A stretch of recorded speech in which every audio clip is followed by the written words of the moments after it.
Mga kagala, bumiyahe tayo mula Pampanga papuntang Baler para puntahan ang pinakamalaking balite sa buong Asia. Mula Pampanga hanggang doon sa Baler ay nag-record ang ating by computer ng 182 plus kilometers.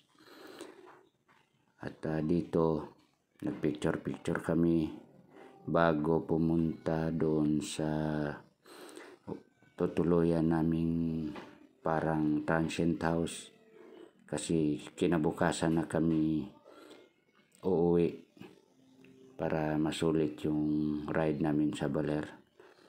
So napakalaki ng puno talaga. Kung ikutin mo, halos kalahati ng buong basketball court ang kanyang kinatatayuan.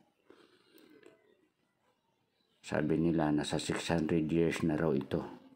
Pero hindi ito yung pinakamatandang balite, kasi ang pinakamatandang balite matatagpuan sa Canlaon sa Visayas, as per noong taga Balite Eco Park ng Baler.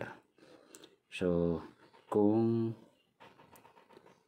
napuntahan nyo na ang lugar na ito, comment below para malaman natin kung gaano na ba kapopular ang balite na ito.